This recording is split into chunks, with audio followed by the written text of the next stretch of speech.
ダンシングさせてくださいね。ダンシング。はい。じゃん。いらっしゃいませ。どうぞ。いらっしゃいませ。Welcome to サムライ寿司スピリッツ。どうぞ。はい。In this video, we are going to show how to make Kappamaki, the cucumber roll. はい。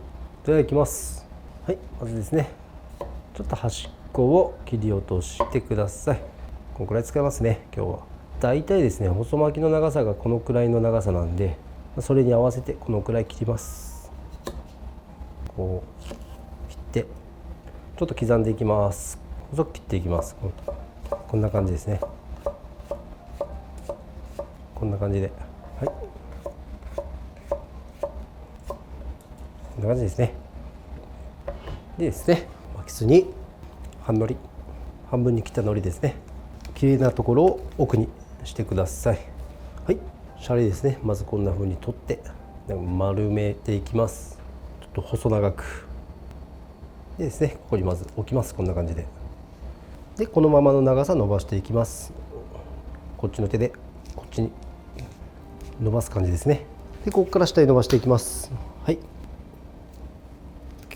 キューって海苔の上で米が立ってる状態ですね。海苔の上でダンシングさせてくださいね。ダンシング。わさびが効きやすいんでちょっと少なめに。で、先ほどのきゅうりをこんな感じで、はい、長さがちょうどいいですね。こんな感じで。で、このまま巻いてもいいんですけど、おすすめはすりごま。スーパーかなんかに売ってあると思いますんで、これをですね、こんな感じでチャチャチャチャチャっとチャチャチャチャチャっとかけてください。ここから巻きます。端がここめがけて、この海苔ののりしろにこのきゅうりが飛び出さないように、ちょっと押さえつつ、これ本当は素早くするんですけど、ほっとこんな感じですね。わかりますかね。この海苔がここに来てるのがね。はい、ここでギュッと中に締めてやって、最後これをこんな感じですね。形を整えます。上を押さえてやる。出来上がりました。こんな感じですね。切る前は包丁を少し濡らしてやってください。いきます。こんな感じですね。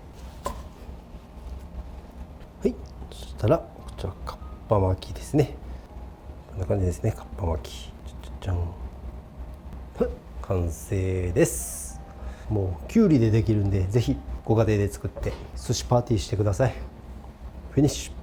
ちょっと水分が多いので削ります。Let's review the process of making Kappamaki, the cucumber roll.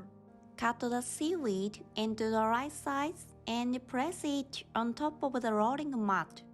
Spread the rice on top of them. On top of them, put wasabi and ingredients. Today's ingredients are cucumber and ground sesame. After placing the ingredients on it, roll it up and shape it. Get a knife wet and cut the pieces evenly. There you have it. The Kappamaki is simple and so easy to make. Please give it a try when you have a sushi party. ありがとうございます。またお越しくださいませ。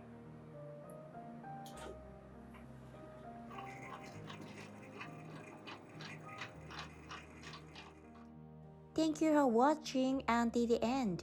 Videos will be uploaded every Tuesday, Thursday, and Saturday. So please subscribe to our channel and leave a comment. Please also follow us on Twitter, Instagram, and our Facebook page. Tag me on your post if you give it a try. See you in the next video.